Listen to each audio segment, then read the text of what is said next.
Hey y'all, today we're going to make my mother's cashew chicken out of my first cookbook. The first thing I'm going to do is make the slurry that's going to give this meat kind of a velvety feeling. I think, matter of fact, they do call it velveteen in Asian cooking. Now, I have 2 egg whites from my girls, and I'm going to add 2 teaspoons of cornstarch. And you can do this in a Ziploc bag if you wanted to. That would be perfectly fine. So in that goes. And I'm just going to give this a little mix. Now, just because I am using chicken does not mean you have to use chicken. You can use pork, or you buy pork chops and slice them thinly and use that. You could use beef, do the same thing. And you could use tofu. Absolutely could use tofu. So just because a recipe calls for a protein and you don't want to use it, or someone is allergic or has an aversion to it, change it out. Just because it says something. It says the lady that wrote the 3rd one. I should get it here next month. I'm so excited. Did I tell y'all it's 5 ingredients or less, not counting salt, pepper, and oil?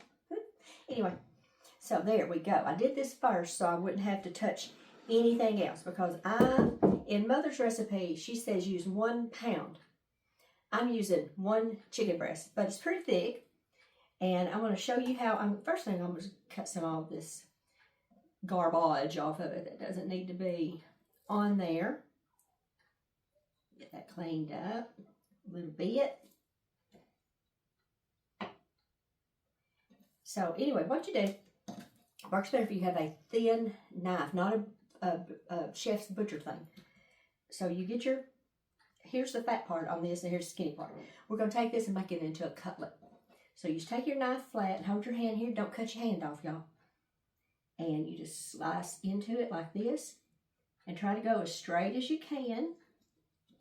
Right down the middle. There. And you have 2 helpings. Now I'm going to chop this. Let me get you out of my way. You don't belong here. I'm going to chop this into small bite-sized pieces. And when I get that done, I will get back with y'all and show you what it looks like. So hang on, y'all. Okay, this is this last little bit right here. And I did not, you take a fork and you pull that thing out that goes down the middle. That works 100% of the time when I'm in the kitchen by myself. I turn on this camera, it's a bomb. So this is what I do. Whenever I come across some of it in the little piece of meat, I just cut it out. So there's some of it right there. So that's what I've got. So anyway, there we go. So let's get our slurry over here, and let's see. I gotta wash everything anyway, so here we go. Get off of there, you. Bring it over here. And I'm gonna cover this and put it in the icebox for about 30 minutes or so, and it will give it a good texture when we get to doing our stuff too. So alrighty. See y'all back in about 30 minutes. Let's get this party started. Now, I've got our rice that you can scroll back and see that video. And the little trivets are so cute. So, there we go. Get to use that one. So, I'm just using some avocado oil. Use your favorite kind. You don't have to measure it. I just put it on the bottom of my iron skillet. If you have a wok, you can use that. But I've just covered the bottom. And I'm going to get one of these out. Now, these are cold, so they're going to cool down my grease over here. But I'm going to put one there in the middle. And wait till it gets really good and sizzling. Sizzling. Why are words hard today? Anyway, we'll get back here in just a minute. I'm going to let this get just a little bit hotter because this is going to cool it way down. Okay, I've got this on a medium high. And I'm going to go ahead and I'm just going to put the rest of my chicken in here. And break it up a little bit as it goes in. Of course, it's hotter in the middle than it is anywhere else.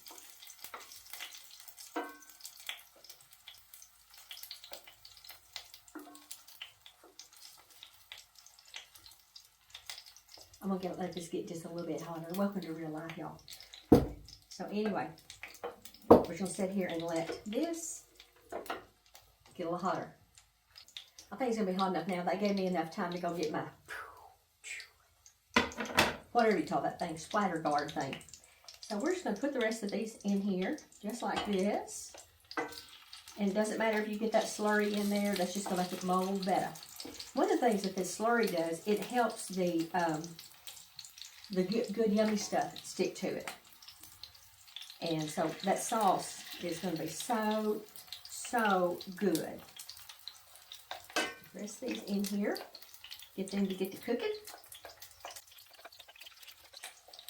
You could dump them all in at one time, but then you got to pile up in the middle, and you got to separate them anyway. So why not just take a few extra seconds and just put them in there intentionally. Okay, so whoops, hang on a minute. Process averted. That was just my thing that doesn't touch anything else. So we're just going to get these.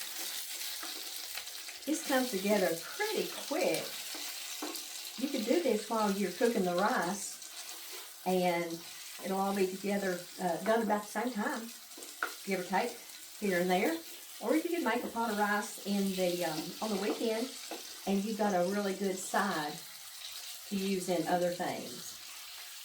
And I think I was telling y'all in that the video when I was cooking the rice about resistant starch, but y'all do your own homework.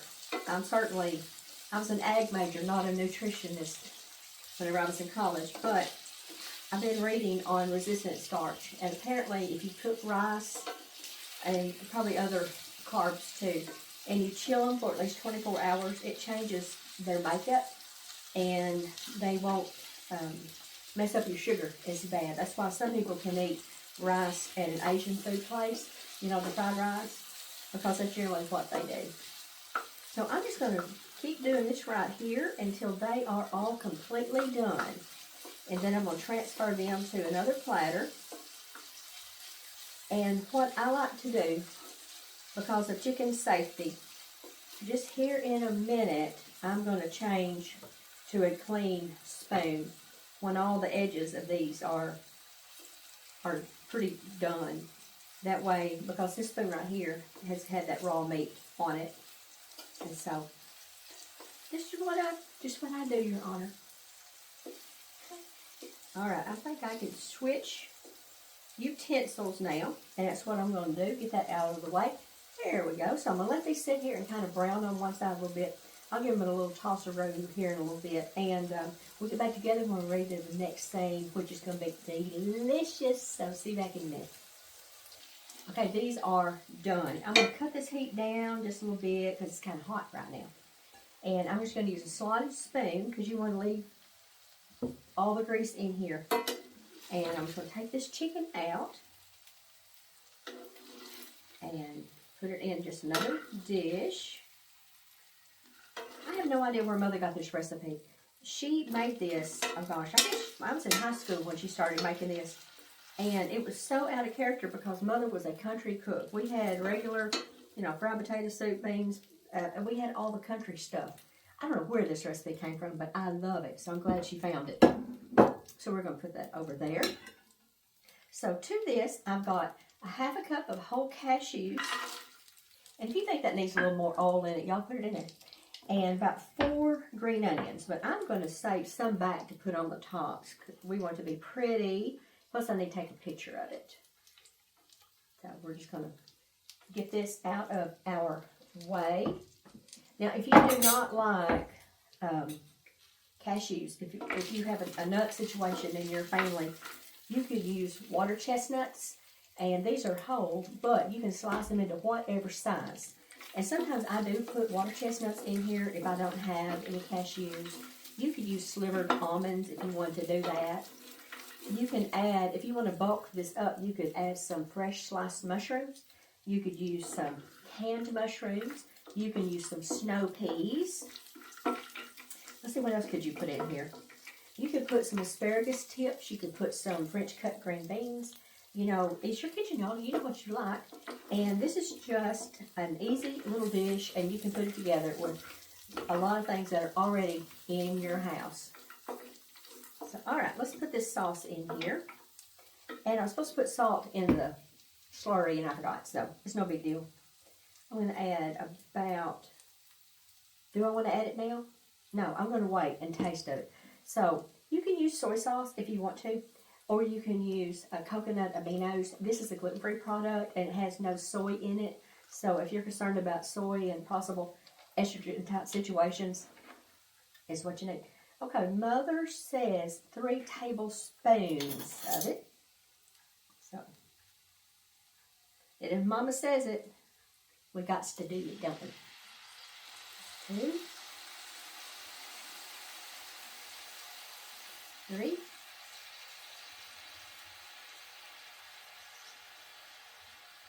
And there we go. I probably counted it incorrectly. It's going to be fine, y'all. It's not rocket science.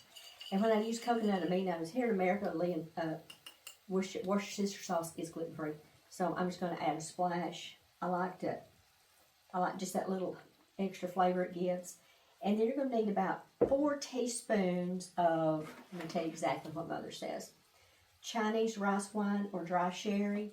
I didn't have any of that. You can use 4 teaspoons, not tablespoons. That'd be too much. I've just got some white wine, about 4 teaspoons, dry, in there. So I'm going to cut this back up to about halfway. Make sure I've got everything in here. Yep. I did. Okay. All right. So we're going to cut this back up. I'm going to put this chicken back in and toss it. Now, if you like a lot of sauce, you can double all of these ingredients, the saucy ingredients. And one thing I really do like to do, Mother didn't do this. Did I bring that in here? Yes. I like to top mine with a little sweet chili sauce. It's not hot, but it pumps up that flavor. So let's just get this. Everybody get down in that juice. Go to the party, everybody. Everybody gotta go to the party. It smells amazing in here. It's gonna be so good, and it makes great leftovers. And you could use a combination. You could use shrimp. You could use scallops. Is there anything I wouldn't use? Protein? I would not use catfish. That'd fall apart. That'd be a mess. But you could just use tofu, chicken, pork, beef, whatever you like. I don't think I would use salmon unless I just had it on the side and then I just poured this over top of it. So, all right, we're going to cut this heat off. We're going to move this over to this other burner. Hang on a minute. Let me get one of my little tree trivets and put this right there. Oh boy, this is going to be so good. Okay, did I bring my bowl? I'll be right back. It was behind me, if it'd been a snake. Okay, so we got our rice here. Y'all hear Cochise? Don't tell him. We're having his brother in for dinner today. So I'm just going to put some rice in my bowl, just like this. That boy, yeah, I don't know what I'm going to do with him. He's the best. So there's my rice. And then, don't need you no more. Get some of this good old chicken cashew business here. Oh boy. I'm going to think that I should have made extra sauce. And when I take a photograph, that's still hot. When I take a photograph, I'll have a little bit of a green onion happening on top of it. So let's just get us a bite, and you will not see me eating with chopsticks because I would have to have on a bib to make a mess. Let's get us a bite.